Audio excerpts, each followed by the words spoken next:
आज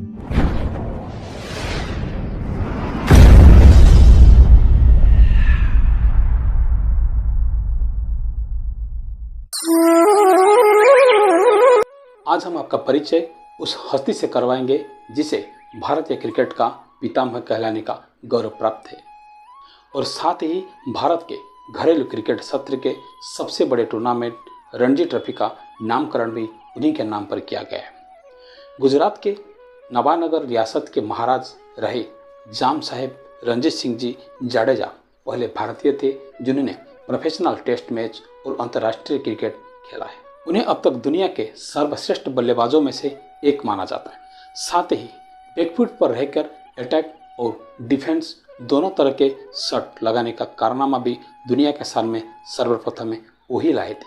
मैं संग्राम आप सभी का स्वागत करता हूँ मेरे यूट्यूब चैनल कैटू इंडिया पर एक नई कहानी के साथ।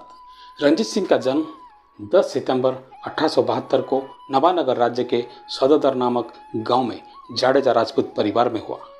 उनके पिता का नाम जीवन सिंह जी और दादाजी का नाम था झालम सिंह जी, जो नवानगर के महाराजा जाम साहेब बिभाजी जाडेजा के परिवार में से एक थे। बिभाजी के कई योग्य संतान ना होने की वजह से उन्होंने कुमार रणजीत सिंह जी को गोद ले लिया और अपना उत्तराधिकारी बना दिया। उत्तराधिकारी को लेकर विवाद उत्पन्न हो गया, जिसकी वजह से रणजीत सिंह जी को कई साल संघर्ष करना पड़ा। कुमार सिंह रणजीत सिंह जी को राजकोट के राजकुमार कॉलेज के शिक्षा लेने के लिए भेजा गया। वहाँ स्कूली शिक्षा के साथ उनका क्रिकेट से परिचय हुआ। वो कई साल कॉलेज की क्रिकेट टीम के कप्तान रहे।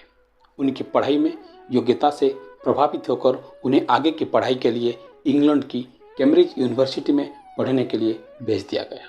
वहाँ पर रणजीत सिंह की रुचि क्रिकेट खेलने की बढ़ने लगी और जिनकी वजह से वो शिक्षा पर ध्यान नहीं दे पाए। उन्होंने पूरी तरह क्रिकेट को अपना करियर बनाने का निर्णय ले लिया। पहले वो कैम्ब्रिज यूनिवर्सिटी की ओर से खेला करते थे। पहले ही मैच में उन्होंने 77 और दूसरी पारी में 150 रन की पारियां खेली।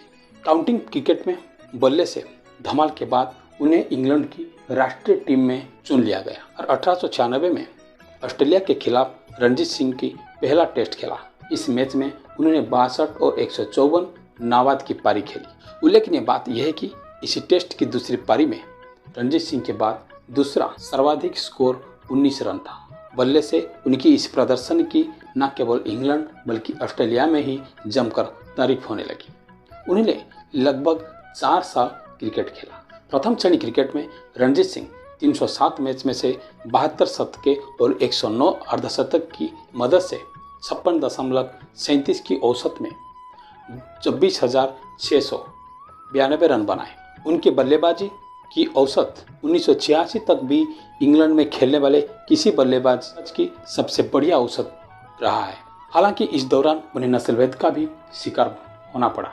लगातार अच्छा प्रदर्शन करने के बाद भी उन्हें भारतीय होने के कारण राष्ट्रीय टीम में शामिल नहीं किया गया। उस वक्त अंतर्राष्ट्रीय क्रिकेट सिर्फ इंग्लैंड और ऑस्ट्रेलिया के बीच में ही खेला जाता था।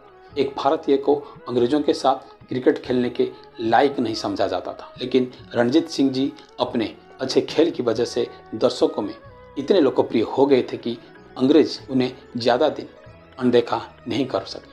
नवानगर में घरेलू जिम्मेदारियों और उत्तराधिकारियों में विवाद के चलते उन्हें भारत लौटना पड़ा। इसके कारण उनके क्रिकेट करियर प्रभावित हुआ। उन्होंने अंतिम बार 1920 में 48 साल की उम्र में क्रिकेट खेला था, लेकिन बढ़े हुए वजन और एक आंख में चोट के चलते ही केवल 39 रन बना सके थे। रणजीत सिंह जी को अब तक के विश्व के सर्वकालीन महान बल्लेबाज में से एक माना जाता है। नेविल कार्ड्स ने उन्हें Midsummer Night's Dream of cricket कहा था। उन्होंने बल्लेबाजी की शैली को विकसित करके क्रिकेट में क्रांति ला दी। टेस्ट क्रिकेट के इतिहास में एक ही दिन में 2 शतक मारने का उनका 118 साल पुराना रिकॉर्ड आज भी है। शुरुआत के नस्लवाद के बावजूद रणजीत सिंह जी इंग्लैंड और ऑस्ट्रेलिया के दर्शकों के अत्यधिक लोकप्रिय क्रिकेटर बन गए थे। 1933 में उनका जामनगर में देहांत हो गया। उनके बारे में सर नेविल कार्ड्स ने ही लिखा है, जब रणजीत ने क्रिकेट को अलविदा कहा तो खेल से यश और चमत्कार हमेशा के लिए खत्म हो गया। क्रिकेट ने उनके योगदान को देखते हुए पटियाला के महाराज भूपिंदर सिंह ने उनके नाम पर 1935 को रणजी ट्रॉफी की शुरुआत की थी, जो बाद में भारतीय क्रिकेट की सबसे बड़ी प्रतियोगिता में से एक बन गया। उनके भतीजे कुमार श्री दलीप सिंह जी ने भी इंग्लैंड की ओर से क्रिकेट खेला है। उनके नाम पर दलीप ट्रॉफी भी शुरुआत हुई। नवानगर के शासक के रूप में उनको राज्य का विकास करने, पहली बार रेल लाइन बिछाने, सड़कें बनवाने और आधुनिक सुविधाओं वाला एक बंदरगाह बनवाने और राजधानी को विकसित करवाने का श्रेय दिया जाता है। ऐसे महान क्रिकेटर आज की क्रिकेट दुनिया में शायद ही कोई मिलता है। आज की कहानी में इतना ही, फिर मिलेंगे एक नई कहानी के साथ। तब तक के लिए विदाई लेते हैं। नमस्कार।